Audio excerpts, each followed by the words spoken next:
Hey everyone, and welcome to the channel. Today we're going to be going over 10 skills that everyone should know for Logic Pro X. Starting off with number 1, how to reverse audio. What you're going to do is click on some audio that you want to reverse. Right here we'll click on this little impact that I have. And then you're going to click on this little eye. Click on region.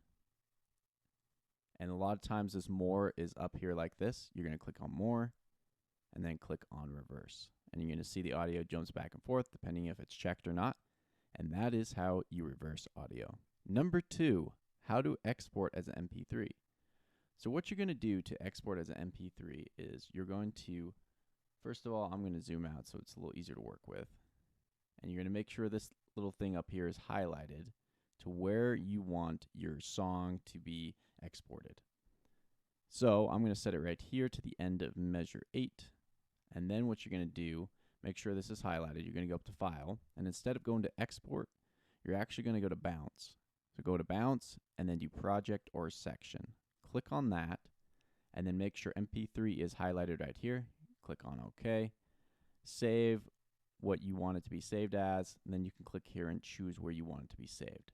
Then you click Bounce, and that is how you export as an MP3. Moving on to number 3, how to increase waveform size. So what you're going to do is, you can see right here, here's some audio that I have. I'm going to zoom in just a little bit and adjust.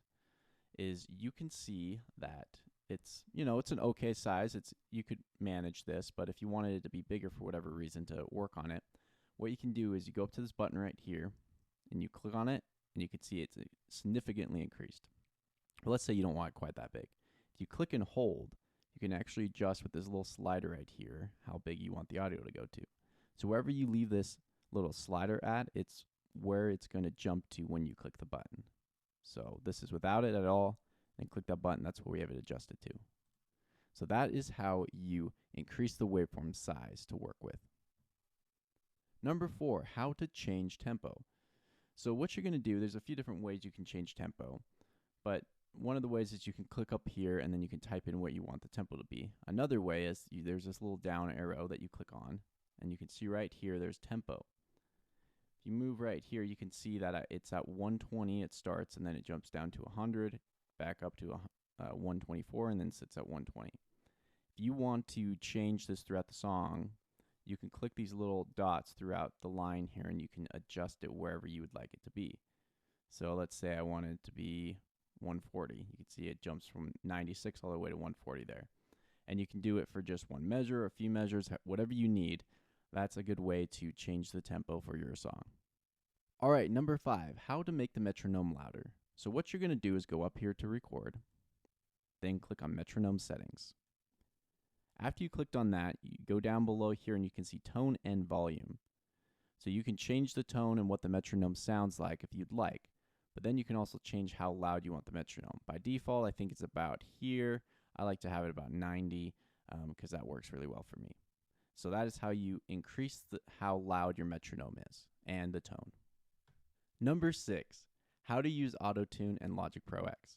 So what you're going to do is you're going to double click on whatever audio that you want to auto-tune. Double click on it, and then you're going to see this little hourglass thing over here. You're going to click on that, and by default, it's usually set to flex time slicing. You're going to want to move that to flex pitch, and that's going to look like this. And then you're going to see this is where the waveforms are. It starts you at the top, and you're going to want to slowly scroll down until you find where your audio is at. And right here, you can see here's my audio. These are all the different notes I was hitting with my voice. And what you can do, you have to be zoomed in enough to have all 6 of these dots around it, is you can click on all of them separately, and you can either increase the time quantize. You can also change the pitch correction. So right now I have 0, but I can add some right here, and you see it adjusts it as needed. And then you can increase the gain as well, but right at the top you can fine pitch the note here. But you can also add vibrato. You can also add gain from here and format shift, and then you also have pitch drift and pitch drift here. So this is how you can auto-tune your voice in Logic Pro X. If you wanted to do the whole thing, you could just highlight everything and then add pitch correction right here, and that would adjust it to where it thinks it needs to be. Now, it's not perfect, so you do want to listen through afterwards. It might have a note go up instead of down or down instead of up.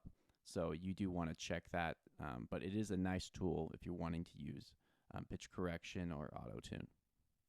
Number 7, how to split audio. So there's a few different ways you can do this. The first way I'm going to show you is you're going to move the playhead wherever you would like to slice or split the audio. Click on the audio and then right click on it, and then you're going to scroll down to split and then do split at playhead. You can see it splits it right here. The other way you can do it is if you pull this up as well, you can see you can also split with Command T, and that is the other way you can split audio. Number 8, how to copy and paste. So there's a few different ways you can do this. So let's say I wanted to copy this right here, this audio waveform. You'd click on it and then right click on that.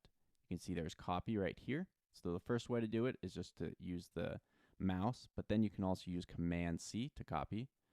So we're going to click there, and then wherever you want to paste that, you can right click and then you can paste from here.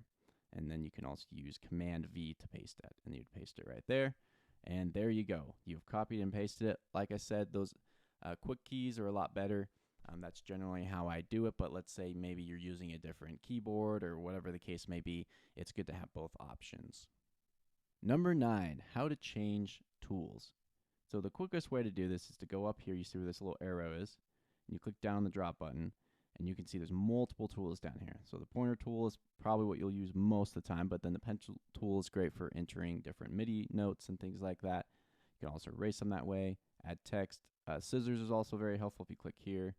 You can also add little cuts wherever you'd like, but most of the time on pointer tool. So that is how you change tools on Logic Pro X. And last but not least, number 10, how to use markers. So if we go back over here with this drop down arrow, you can see there's a marker.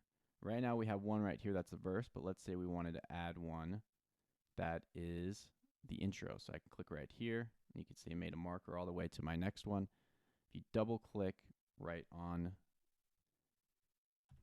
the marker, you can add intro. And then you can name them. This is very helpful for when you have recording projects you're doing. That way you know exactly what the intro is, the verse is. You might have someone you're doing a recording project for, and they're like, hey, I really like on the second verse, this kind of like, I don't know, some kind of like a little melodic guitar in the background added in that, just that verse.